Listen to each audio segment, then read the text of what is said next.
नमस्कार दोस्तों, आप सभी का जय गंगा एजुकेशनल एकेडमी में हार्दिक स्वागत है। आज का जो टॉपिक रहेगा ये छात्रावास अधीक्षक, महिला पर्यवेक्षक एवं विभिन्न प्रतियोगी परीक्षाओं के लिए महत्वपूर्ण टॉपिक है। आज हिंदी का पहला टॉपिक वर्णमाला पढ़ने जा रहे हैं। बिना देरी के आइए चलिए वीडियो को शुरू करते हैं। आज का पहला टॉपिक रहेगा आपका वर्णमाला। वर्णमाला है क्या, तो आपको साफ तौर पे समझ में आएगा कि वर्णों का एक व्यवस्थित क्रम है जिसे ही क्या कहा जाता है, आपको देखने को मिलेगा वर्णमाला कहा जाता है। क्या कहा जाता है? वर्णमाला कहा जाता है। तो सबसे पहले हमको जानना है कि वर्ण है क्या। तो वर्ण को आपको देखने के लिए मिलेगा साफ तौर पे कि व्यंजन और स्वर का जो संयुक्त रूप होता है इसी को क्या कहा जाता है? वर्ण कहा जाता है। तो एक बार और ध्यान से सुनिएगा कि वर्ण है क्या। तो स्वर और व्यंजन, स्वर और व्यंजनों का जो संयुक्त रूप है, मिला जुला रूप है, उसी को क्या कहा जाता है? वर्ण कहा जाता है। एक दूसरे रूप में इसको डिफाइन किया जा सकता है कि ध्वनि का जो मूल रूप है, अर्थात मानव मुख से जो ध्वनियाँ बोली जाती है उसी को किसी चिन्ह या प्रतीक रूप में दर्शाना ही भी क्या कहलाता है? वर्ण कहलाता है। इस प्रकार से कुल वर्णों की संख्या हिंदी में कितनी हो जाती है? तो आपको ध्यान रखना है, कुल वर्णों की संख्या हो जाता है 52। और इसी वजह से भाषा की सबसे छोटी इकाई माना जाता है किसे? ध्वनि को। तो भाषा की सबसे छोटी इकाई माना जाता है ध्वनि को। ये ध्यान रखना इंपॉर्टेंट है। और उसके बाद ध्यान रखिएगा वर्णमाला क्या होता है। वर्ण तो समझ में आ गया होगा। तो वर्णों का जो व्यवस्थित रूप है, व्यवस्थित रूप जो क्रम से लिखा गया है, तो वर्ण को व्यवस्थित रूप क्या कहलाता है? वर्णमाला कहलाता है। वर्ण को मुख्यतः दो भागों में बांटा गया है। पहला है स्वर और दूसरा हो जाता है आपका व्यंजन। अब यहाँ पर देखना है हम लोगों को कि स्वर क्या होता है? जो मानव मुख से अबाध्य गति से बोला जाता है, अर्थात बिना रुकावट के बोला जा सके, यही क्या कहलाता है? स्वर कहलाता है। तो ये ध्यान में आपको रखना पड़ेगा। दूसरा देखिएगा जो व्यंजन है, तो व्यंजन क्या होता है? तो ये स्वतंत्र नहीं होता, अर्थात स्वर की सहायता से बोला जाता है, ये क्या कहलाता है? व्यंजन कहलाता है। तो स्वर की सहायता से बोला गया वर्ण क्या कहलाता है? व्यंजन कहलाता है। और यहाँ पर आपको देखिएगा स्वर की संख्या है 11 और व्यंजन की संख्या हो जाता है 33। लेकिन स्वर की संख्या यदि बोला जाए कि लेखन के आधार पर कितना होता है, तो आपको ध्यान में रखना पड़ेगा कि 33 होता है। तो दोनों चीज़ को ध्यान रखिएगा। स्वर की संख्या पूछे तो आपको ध्यान रखना है कि स्वर की संख्या कितना होता है? तो 11 होता है। यहाँ लेखन के आधार पर स्वर की संख्या पूछा जाए तो आपको ध्यान रखना है 13 होता है। उसके बाद आप देखिएगा कि स्वर में मात्राओं की संख्या पूछा जाए तो 10 हो जाता है। स्वर में मात्राओं की संख्या 10। तो ध्यान रखिएगा यदि स्वर का प्रकार पूछे कितने प्रकार के स्वर, तो 11 है ना, संख्या है, प्रकार नहीं है, है ना। स्वर की संख्या पूछे तो 11, स्वर की संख्या लेकिन किसके आधार पर? लेखन के आधार पर, तो 13। यदि स्वर में मात्राओं की संख्या पूछा जाए तो आपको ध्यान रखना है 10, क्योंकि अ की कोई मात्रा नहीं होती है। इस कारण से स्वर में मात्राओं की संख्या कितना हो जाता है? 10 हो जाता है। तो इतना आपको ध्यान में रखना रहेगा। अब यहां पर ध्यान रखिएगा कि स्वर को किसके आधार पर बांटा गया है? तो मात्रा के आधार पर बांटा। किसके आधार पर बांटा गया है? मात्रा के आधार पर। तो मात्रा के आधार पर मुख्यतः इसको कितने भागों में बांटा गया है? तो 3 भागों में बांटा गया है। पहला कौन सा है? तो पहला देखिएगा ह्रस्व स्वर, दूसरा देखने को मिलेगा आपको दीर्घ स्वर, और तीसरा मिलेगा प्लुत स्वर। तो आइए जानते हैं ह्रस्व स्वर क्या होता है। तो ह्रस्व स्वर जिसके उच्चारण में केवल एक मात्रा का समय लगे। कितना मात्रा का समय लगे? तो ध्यान रखिएगा, एक मात्रा का समय लगे। तो यदि एक मात्रा का समय यदि लगता है तब ये क्या हो जाएगा? ह्रस्व स्वर। ठीक है। उसके बाद यदि 2 मात्रा का समय लगे, ठीक है, 2 मात्रा का समय लगे तब ये क्या कहलाता है? दीर्घ स्वर। और यदि 3 मात्रा का समय लगे, कितने मात्राओं का समय लगे? 3 मात्रा, ये या तो प्लुत स्वर को बोला जा सकता है 2 से अधिक मात्रा का समय लगे, है ना, अर्थात 3 मात्रा का समय लगे तो भी क्या कहलाता है? प्लुत कहलाता है। अब इसमें ह्रस्व स्वर में कौन कौन सा आ जाएगा? तो अ, ई, उ और री। ये टोटल यहाँ पर आपको देखने को मिलेगा, इनकी संख्या कितना है? तो 4 है। ठीक है, तो ये ध्यान रखिएगा। दूसरा देखिएगा दीर्घ स्वर, दीर्घ स्वर की संख्या, तो ये 4 आपको ध्यान में रखना है। तो टोटल हम लोग जानते हैं कितना होता है संख्या इनकी, तो 11 होती है। संख्या कितनी होती है? 11। और 11 में से 4 यहाँ पर काउंट हो जाता है, तो बाकी बचा हुआ किस में आ जाएगा? आपका दीर्घ स्वर में आ जाएगा। किस में आ जाएगा? तो आपको ध्यान में रखना है दीर्घ स्वर में। ठीक है, ये हो जाएगा आपका दीर्घ स्वर। उसके बाद अगला ध्यान रखिएगा प्लुत स्वर। प्लुत स्वर में महत्वपूर्ण एग्जाम्पल है आपका कौन सा? ओम। तो एक बार और रिपीट करूँ, ध्यान रखिएगा। मात्रा के आधार पर स्वर को कितने भागों में बांटा गया? तो 3 भागों में बांटा गया। तो ये प्रकार पूछा जाता है कि मात्रा के आधार पर कितने भागों में बांटा गया? तो 3 आधार पर। 3 प्रकार के है ना। पहला हो जाएगा ह्रस्व स्वर, दूसरा हो जाएगा दीर्घ स्वर और तीसरा हो जाएगा प्लुत स्वर। यदि 1 मात्रा का समय लगे तो ह्रस्व स्वर, 2 मात्रा का समय लगे तो दीर्घ स्वर, और यदि 2 मात्रा से अधिक या 3 मात्रा का समय लगे तो क्या कहलाता है? प्लुत स्वर कहलाता है। उसके बाद देख लेते हैं कि कौन कौन सा ह्रस्व स्वर है, कौन कौन सा दीर्घ स्वर है, ये भी ध्यान रखना पड़ेगा। तो अ, ई, उ और री, तो टोटल ह्रस्व स्वरों की संख्या कितना हो जाता है? 4 होता है। तो इसी में आपको ध्यान रखना पड़ेगा, जो ह्रस्व स्वर की जो संख्या, ये चारों संख्या है ना, यही मूल स्वर की भी संख्या है। आगे चल के पढ़ेंगे, मूल स्वर भी यही 4 को ही मूल स्वर के नाम से भी जाना जाता है। तो इतना आपको ध्यान में रखना पड़ेगा। उसके बाद देखिएगा दीर्घ स्वर। दीर्घ स्वर में कौन कौन सा है? तो टोटल 4 यहाँ पर काउंट हो गया, ये 4 ध्यान रखिएगा। और टोटल हम जानते हैं कि 11 होता है, उसमें से 4 को घटा दीजिए, बाकी आपको 1 2 3 4 5 6 और 7, जो बचा हुआ 7 है वो सब क्या कहलाएगा? दीर्घ स्वर कहलाएगा। उम्मीद है समझ आ रहा होगा। उसके बाद देखिएगा प्लुत स्वर, 3 मात्रा का समय लगे, अर्थात ये क्या हो जाएगा? उदाहरण ध्यान रखिएगा, ओम। ठीक है, ओम लिखा हुआ ये क्या है? प्लुत स्वर है। उसके बाद आप देखिएगा जिह्वा के प्रयोग के आधार पर। तो जिह्वा के प्रयोग के आधार पर इसको भी बांटा गया कितने भागों में? तो 3 भागों में बांटा गया। कितने भागों में बांटा गया? तो 3 भागों में। तो मात्रा के आधार पर कितने भागों में बांटा गया? 3 भाग में। और जिह्वा के प्रयोग के आधार पर भी कितने भागों में बांटा गया है? 3 भागों में बांटा गया है। पहला ध्यान रखिएगा अग्र स्वर, ठीक है, दूसरा है मध्य स्वर और तीसरा हो जाएगा पश्च स्वर। तो अग्र स्वर क्या होगा? जिसके उच्चारण में जिह्वा का जो प्रारंभिक हिस्सा है, आगे का हिस्सा है, ये अगर प्रयोग में आता है तो ये कहलाता है आपका अग्र स्वर कहलाता है। दूसरा देखिएगा मध्य स्वर क्या होगा? तो जीभ का मध्य भाग यदि प्रयोग में आता है तब ये क्या कहलाता है? मध्य स्वर। पश्च स्वर, तो जीभ के पश्च भाग, पिछला वाला हिस्सा यदि प्रयोग में आता है उच्चारण करते वक्त तो ये कहलाता है पश्च स्वर कहलाता है। अब देख लेते हैं क्या क्या होता है, उदाहरण ही पूछा जाता है एग्जाम में। तो अग्र स्वर में याद रखिएगा अग्र स्वर कितना है? तो 4 है अग्र स्वर की संख्या। कौन कौन सा? ई ए।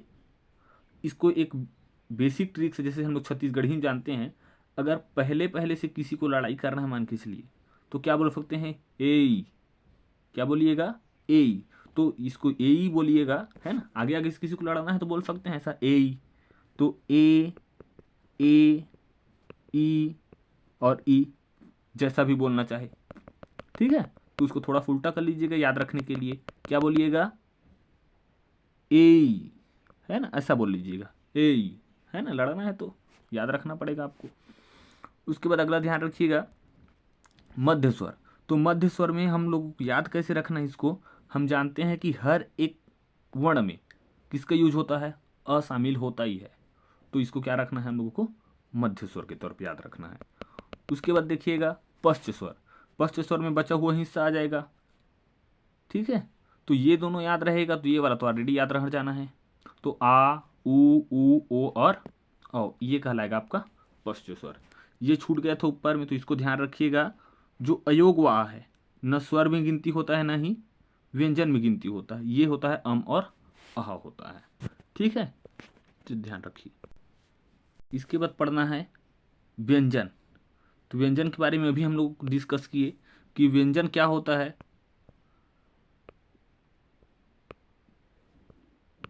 ठीक है, तो ध्यान रखिएगा व्यंजन व्यंजन क्या होता है, परतंत्र होता है। परतंत्र अर्थात स्वर की सहायता से बोला जाता है, इस कारण से इसे क्या बोला गया है, परतंत्र वर्ण कहा गया है।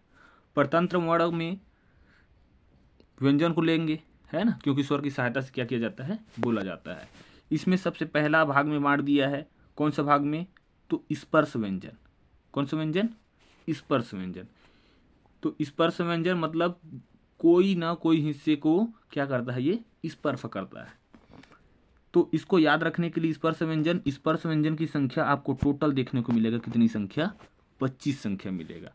ठीक है, इसको याद कैसे रखिएगा, तो कचट तप याद रखिएगा। ये वाला जो पोर्शन यहाँ से यहाँ तक जो दिखाई दे रहा है, इसको आपको ध्यान में रखना है, क च ट त और प। तो याद रखिएगा कचट तप। क्या याद रखिएगा, कचट तप। तो कचट तप याद रहेगा तो सीरियली ऐसा लिख लीजिएगा सीरियल से। उसके बाद आपको ऐसा 5-5 के पेयर में आपको ऐसा लिखते चलना है, ठीक है, ताकि वो क्लियर रहे आपको। तो क ख ग घ अंग, च छ ज झ य, ट ठ ड ढ ड़, त थ द ध न, प फ ब भ और म। ये टोटल मिला के कितने स्पर्श व्यंजन हो जाते हैं, 5 हो जाते हैं। ये स्पर्श व्यंजन है। लेकिन आपको यहाँ से लेकर जो च से लेकर ये झ तक ये दिखाई दे रहा है, इसको बोला जाता है क्या, स्पर्श संघर्षी व्यंजन। क्या कहा जाता है, स्पर्श संघर्षी व्यंजन। किनको, तो ये स्टार्टिंग के 4 को क्या कहा जाता है, स्पर्श संघर्षी व्यंजन।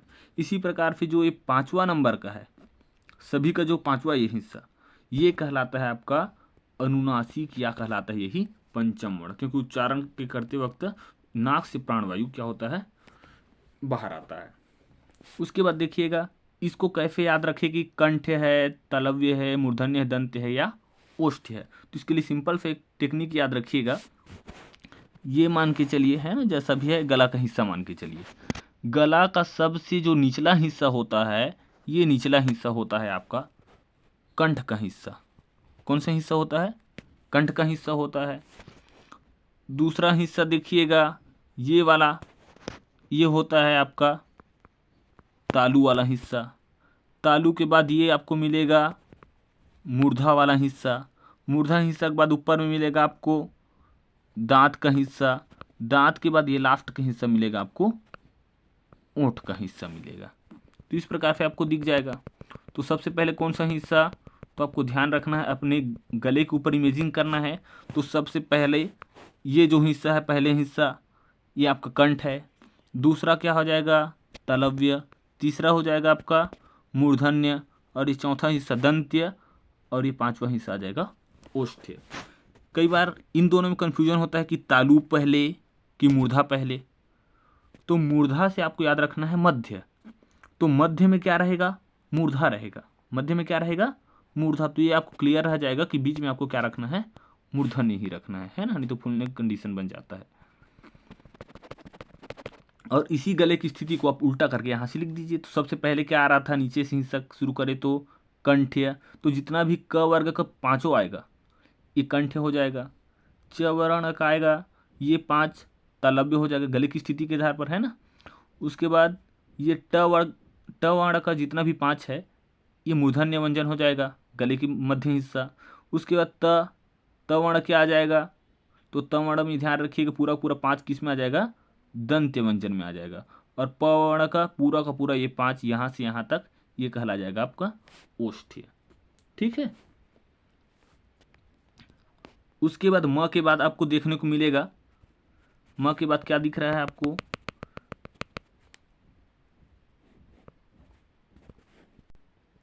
इसको ध्यान रखना है, अंतस्थ व्यंजन। कौन से व्यंजन, अंतस्थ व्यंजन। तो अंतस्थ व्यंजन में याद रखिएगा य र ल और व, य र ल और व, ये क्या कहलाता है, अंतस्थ व्यंजन कहलाता है। लेकिन ये जो लास्ट का आपको दिख रहा है कौन सा नंबर, ये य और व, ये जो आगे और पीछे का है इसको कहा जाता है अर्धस्वर। क्या कहा जाता है, अर्धस्वर। और ये याद रखिएगा जो ये र दिख रहा है इसके बाद वाला र बोलते वक्त आपका जीभ का भाग क्या होता है, थोड़ा सा लुढ़कता है र बोलते वक्त, इस कारण से कहलाता है लुंठित स्वर। और यहाँ देखिएगा ल से आपको ध्यान में रखना है लता मंगेशकर, जो भारत का फेमस गायिका है लता मंगेशकर। लता मंगेशकर क्या थी? तो पार्श्व गायिका थी। कैसी गायिका थी? पार्श्व गायिका थी। इस कारण से ल से लता मंगेशकर और पार्श्व गायिका से पार्श्व। तो पार्श्व स्वर कौन सा हो जाएगा? कौन सा हो जाएगा? तो ध्यान रखिएगा, ल क्या है? पार्श्व व्यंजन।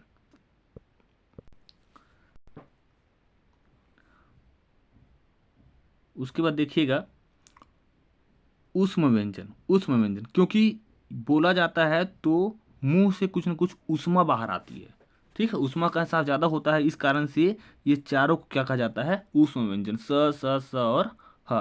तो ऊष्म व्यंजन की संख्या कितना हो गया? 4। अंतस्थ व्यंजन की संख्या कितना हो गया? 4। और यहाँ पर आप देखिएगा उच्छिप्त व्यंजन या गौण व्यंजन की संख्या यहाँ पर ड और ढ हो जाएगा, तो उच्छिप्त व्यंजन की संख्या टोटल कितना हो गया? 2 हो गया। तो याद रखिएगा अंतस्थ व्यंजन की संख्या कितना हो गया? 4। ऊष्म व्यंजन की संख्या 4 और उच्छिप्त या गौण व्यंजन की संख्या कितना हो जाता है?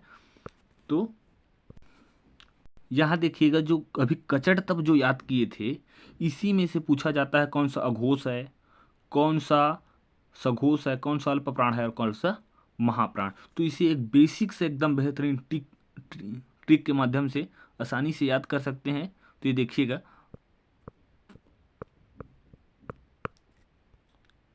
तो अघोष के लिए याद रखिएगा 1 से लेकर 5 तक नंबरिंग के तौर पर चलेंगे हम लोग, 1 और 2, ठीक है। अघोष के लिए क्या हो जाएगा? 1 और 2। सघोष के लिए याद रखिएगा 3, 4 और 5। यहाँ पर देखिएगा ये वाला पूरा हिस्सा है, इसको 1 मानिएगा। यहाँ से पूरा हिस्सा है, यहाँ से देखिएगा पूरा हिस्सा, उसको मानिएगा 2, इसको मानिएगा नंबर 3, इसको मानिएगा पूरा पूरा 4 और इसको पूरा से पूरा मानिएगा 5, ठीक है। तो यहाँ देखिएगा जो पहला है अर्थात ये वाला पूरा का पूरा ये वाला हिस्सा, यहाँ से यहाँ तक का हिस्सा, ठीक है, पूरा क तक के जाते तक ये हो जाएगा आपका, और ये वाला हिस्सा, दोनों हिस्सा। तो आपको ध्यान रखना है कि दोनों हिस्सा क्या है? यहाँ से यहाँ तक, यहाँ से यहाँ तक देखने को मिलेगा। तो ये दोनों वर्ण मिलेगा आपको कौन सा? अघोष। ये लिखिएगा दूसरा से दूसरा,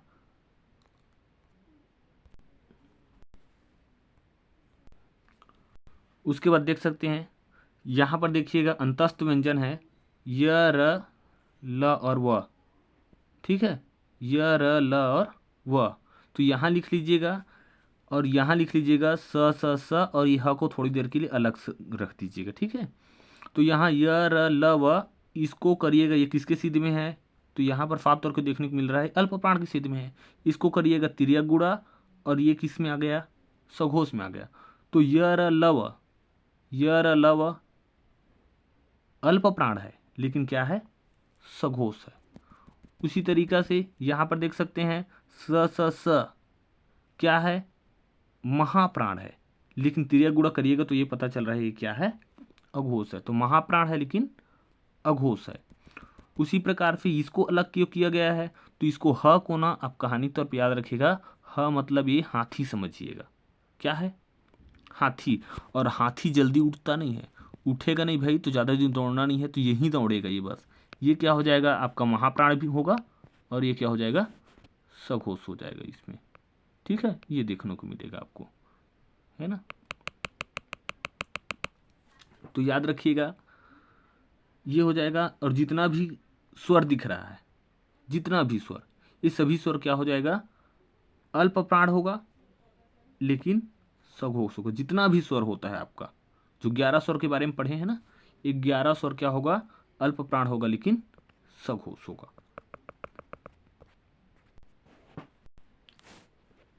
और यहाँ देखिएगा अंत में आपको मिलेगा कौन सा?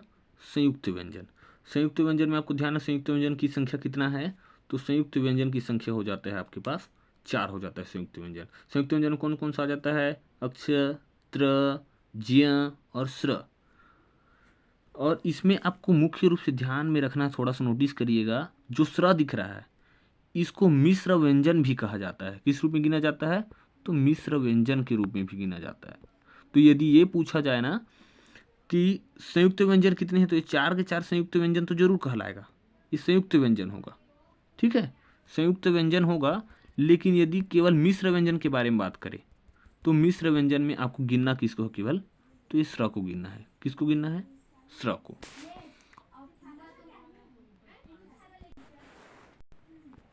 संयुक्त व्यंजन को ध्यान रखिएगा, संयुक्त व्यंजन बना कौन कौन से वर्णों से है ये पूछा जाता है। तो छ बना होता है, अक्षर है ना, आधा क और स, ठीक है, आधा क और स। तो इसको ध्यान रखिएगा, जो ऐसा बनता है उसको थोड़ा सा ध्यान रखने के लिए इसको ऐसा कर लीजिएगा।